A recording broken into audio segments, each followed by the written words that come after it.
பாஜக நடந்த இந்த பாராட்டு விழாவில் எந்த நிதிக்கு ரொம்ப முக்கியத்துவம் கொடுக்குதா தமிழக வலைத்தளங்கள் தொடர்ந்து விமர்சனம் போயிட்டு இருக்கு. எப்படி பார்க்குறீங்க? இல்லை, இப்போ எப்போ வந்து திமுக ஆட்சி வருதோ அதான் 2011ஆம் ஆண்டு காலகட்டத்தில் உங்களுக்கு தெரியும் செம்மொழி மாநாடு நடத்துனாங்க.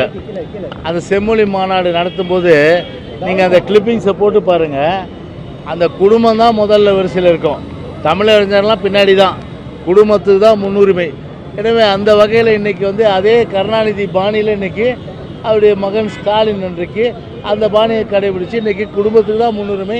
அது இவருடைய அந்த பாராட்டு இளையராஜா பாராட்டுகளில் முன்னுரிமை கொடுத்துருக்காங்க.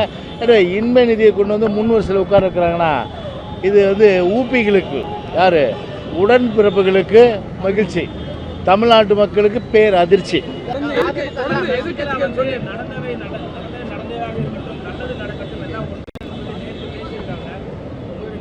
இல்லை, அது குறித்து ஏற்கனவே பொதுச் செயலாளர் தெளிவாக விளக்கம் சொல்லிட்டாரு. அந்த விளக்கத்துக்கு மேலே நான் வந்து போக வேண்டிய அவசியம் கிடையாது.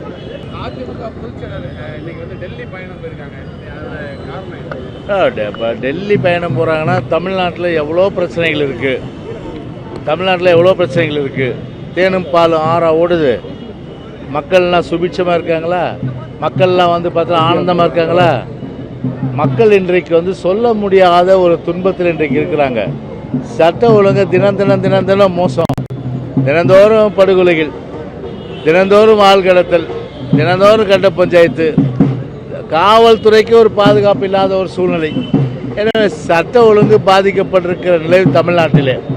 அது மட்டும் இல்லாமல் எண்ணற்ற வகையிலே இன்றைக்கு வந்து அடிப்படை கட்டமைப்பு வசதிகள், அதே போன்று பல்வேறு வகையில் இன்றைக்கு வந்து மக்கள் பாதிப்புக்குள்ளாகிற நிலையெல்லாம் இன்றைக்கி அதை கூட எடுத்து சொல்ல போயிருக்கலாம்ல மத்திய அரசுக்கிட்ட. உங்கள் கண்ணோட்டம் வந்து வேறு மாதிரி தான், நான் எப்படி பதில் சொல்ல முடியும்? பிளே ஸ்டோர் மற்றும் ஆப் ஸ்டோரில் இருந்து பாலிமர் செயலியை QR கோடு மூலம் பதிவிறக்கம் செய்யுங்கள். செய்திகளை உடனுக்குடன் பெறுங்கள்.